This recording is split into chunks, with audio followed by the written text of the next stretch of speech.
Maurício, agora uma coisa, também uma dúvida que eu queria tirar com você sobre a história do maior dorsal do Brasil. Certo.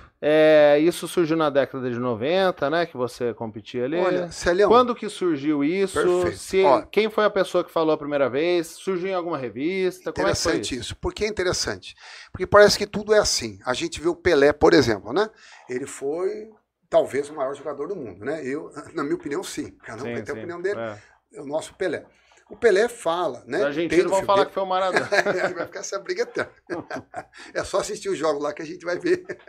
Aí, contra fatos no argumento, né? Você vai ver lá que o cara era melhor. Mas enfim, super atleta mesmo. Até Sim. porque ele não era só um grande jogador de futebol, ele era um super atleta. Claro, O claro. que o rival dele, a gente não vê a mesma coisa. É. Tá, jogava melhor? Talvez sim, mas era melhor atleta? Jamais. O Pelé Sim, não é, batia, né? Enfim, É. o Pelé só foi realmente visto, só realmente cresceu no final da carreira dele, não no meio. Sim. Então, no meio ele era bom, tal, mas depois que ele parou, é que ele cresceu, apareceu, foi conhecido no mundo todo e tal, porque aí começaram a relembrar o que ele tinha feito. Claro. Enquanto ele fazia, ele não tinha tanta fama quanto quando ele parou. Eu posso comparar isso no meu caso específico do dorsal. Então, quando eu iniciei a treinar com 15 anos de idade, eu já tinha a escápula, ou o ombro, a cintura escapular aberta, e já tinha o quadril bem estreito, então eu já fazia um delta. Já fazia. E as pessoas já comentavam, pô, vai lá ver, tem um moleque lá, parece um delta. E, cara, eu nunca fiz musculação, já era essa estrutura. Ah, sem fazer, você já Sem aparecia? fazer, já era um delta natural. Ah, entendi. Quando a gente começou a treinar naquela época, o aquecimento era barra fixa. Pesava 40 e tantos quilos, 50 quilos, segurava na barra e ficava fazendo. Quando você entrava na academia O naquela aquecimento. época, o professor já falava, ó, para aquecer tem que fazer barra, é isso? Não. Ele mandava a gente fazer um exercício obrigatório, você pegava a barra, levantava e descia ao máximo, esqueci o nome do Sim. movimento. É Se mais usa ou muito menos no- o que se faz no CrossFit hoje em dia, né? Exatamente ele. Sim, Então sim. se fazia leve e era um aquecimento. Sim. Só que a gente tinha preguiça de fazer aquilo. Falava, putz, fazer isso? Eu vou pendurar na barra aqui e ficar fazendo. Aí um falava, pô, aqui é melhor. E aí Sim. um ia falando pro outro fazer isso e a gente passava a fazer. Quando você usava como natureza a barra, a partir do momento que eu ia subindo meu peso gradativamente, eu ia também, só de manter aquele número de barras, crescendo.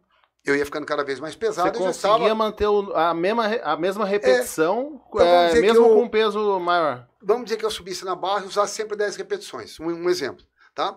Daqui a pouco eu aumentei meu peso, mantive 10, 10, 10, o peso foi subindo, eu fiz uma progressão de carga, eu fiz um ganho de volume. Sim. Então eu já ganhava volume no dorsal, na barra. Lembrando, Celião, e quando eu faço remadas, elas são básicos. O que é isso? São exercícios que trabalham praticamente a maior parte ou todos os grupos musculares do dorsal. Que são em torno de 8 músculos. Então, se você vê, eu tenho 3 no meu ombro, 2 no bíceps, 2 praticamente no peitoral e 8 no dorsal. Então, é a parte do corpo que tem mais músculos praticamente. É. E ali, quando eu faço a barra ou as puxadas, eu isolo para o latíssimos dorsal, para o dorsal. Sim. Então, eu isolo para o meu dorsal, ou eu trabalho o dorsal junto com todos os outros músculos das costas, os posteriores e os laterais. Então, vamos entender que uma remada cresce as costas para trás e para o lado. Vamos entender assim. Sim. E que as puxadas crescem mais para o lado. Então, eu já fazia um exercício que crescia mais para o lado.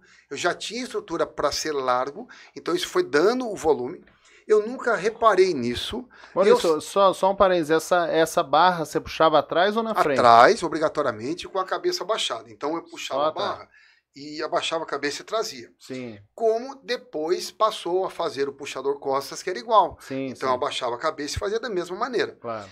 Quando o puxador costas entrou no meio científico, eles começaram a endireitar o pescoço e aí o movimento foi deturpado, começou a ter problema e então tiraram ele fora.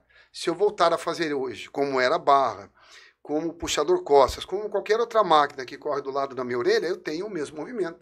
Totalmente seguro. Sim. O errado é minha cabeça levantada e a barra movimentando para trás. Criou-se um novo movimento estranho que causou problemas, Sim. que não é o puxador costas, que não é a barra. Então, Sim. barra e o puxador costas para limitar melhor ou ajustar melhor os pesos era o melhor exercício para abrir as costas. Sim. Se fazia um pouco na frente, inverso, todos são puxadas. Então as costas abria, eu competi 19 anos, como eu te falei, depois que eu parei de competir. Depois, acabei a competição, não competia mais. Aí eu via os comentários. A pessoa, poxa, cadê o Maurício? Poxa, era o maior dorsal que a gente já viu. Ah, foi depois, então. É isso que é interessante. Ah, entendi. Eu nem sabia que tinha um dorsal grande e o maior dorsal. Eu achava que era um músculo como outro qualquer. Entendi. Depois que eu terminei, o pessoal, pô, aí comecei a ver em comentários, vi o Júlio Balestrin comentando, praticamente recentemente, há alguns anos. Um podcast, né? 2 grandes dorsais que marcaram história, né? Do Zebu, era um outro atleta monstruoso. Sim. E Maurício Marques e tal. Falei, pô, cara, não sabia. O melhor dorsal que eu já vi brasileiro. Nunca vi tanto caroço nas costas. Ó, tem 2 dorsais no Brasil que pra mim fizeram história. O Jean e um cara chamado Maurício Marques. Os melhores dorsais que eu já vi. E o Zebu, né? Aí depois eu vejo Camões, é um Camões grande Salvador, mestre do fisiculturismo sim. no Brasil, uma história, uma lenda. E ele comentou a mesma coisa. Pô, o cara entrou, o dorsal era desse tamanho e tal. Sim. Parecia que o cara era de isopor, porque ele era leve, grande e tal. Aí que eu fui vendo o que você falava de mim. Maurício Marques. Maurício Marques. Porra, cara, você não sabe o que é esse cara? De nome Será assim. que tem foto desses caras Pô, aí? cara, Olha? se você não... Cara, foi um dos melhores atletas que o Brasil já teve. Esse cara era Nessa época, fantástico. mais ou menos, eu lembro do Adolfo Acosta. Adolfo, então. Era Adolfo, Maurício... Pode falar Maurício, mais. Maurício Marques, ele competia até 90, meio pesado. Cara, o físico, mais um físico, que se achar isso, você vai falar, não é possível. Pra época. Pô, obrigado, irmão. Pode puxar melhorou, mesmo. Agora melhorou. Melhorou. O Maurício, cara, nossa. Era Maurício, era o Hugo. Competi com o Hugo, cara. Que época, que ano mais ou menos isso daí? Isso já foi na época de 90. 90 e pouco, né? 90 e pouco. Pô, tinha uns caras brabo, cara. Uns caras brabo. Adolfo. Pô, Adolfo. O Adolfo Acosta. Eu me lembro uma Copa Sul-Sudeste que eu vim. O Adolfo tava na pesada. Eu tava com 90 e alguma coisa. Podia subir na pesada. Mas se eu fizesse um cardio para dar uma desidratada, eu caía pra meia. Quando eu vi o Adolfo, eu falei, porra, falei, Adolfo, irmão, vou pra debaixo pra tentar ganhar, né? Falei, vou pra debaixo que eu vou tentar ganhar. Pô, me lembro que eu corri, cara, pra cá, me desidratei e consegui cravar 90. Quem veio? Maurício Marques. Tu vê, o cara era tão bom que eu achei que ele era da pesada. Nossa, o cara é oco. De isopor. Uma cintura assim, cara, um dorsal gigantesco, uma caixa, um peito gigante. O cara, os cortes fundo, cara, o físico incrível. E hoje eu vejo todo mundo que comenta, pô, maior dorsal, foi o maior dorsal. Mas na minha época, não se falava, eu fui descobrir depois. Entendi. Assim, falando, tem a parte de genética que você falou, né? Tem a parte das barras, né? Perfeito, que foi o começo do contribuiu. treinamento. Mas assim, se você pudesse dar uma dica para quem quer desenvolver o dorsal, Perfeito. qual o exercício, qual mais ou menos exercício seria o ideal? Aí eu vou seguir mais ou menos o que o Lee Haney fala, o Pinduca fala do Lee Haney, que perguntaram para o Lee Haney qual foi o músculo que deu o maior... O que ele fez para ser Mr. Olímpia? Olha, ele falou, eu fiz o que todo mundo fez, a diferença é que o dorsal eu treinei mais do que todo mundo. E o dorsal é um músculo muito difícil, porque são muitos músculos, então eu ficava horas ou fazendo muitos movimentos até acionar todos, e aí mostra o diferencial do dorsal dele. Lembrando que todos os grandes monstros do fisiculturismo tinham muito dorsal. Então você encontra atletas do bodybuilding de alto nível, especialmente na década de 90, que não tinham tanto peitoral, não tinham tanto braço, não tinham tanta perna, não tinha muito panturrilha e tal, mas você não encontra nenhum que tinha pouco dorsal. Todos eles tinham muito dorsal. Então a dica que eu dou é, você precisa fazer mais exercícios, mais séries, que é levar o músculo até a exaustão mais vezes, com todos os ângulos possíveis e imaginários, para ativar todas as fibras, vamos entender assim.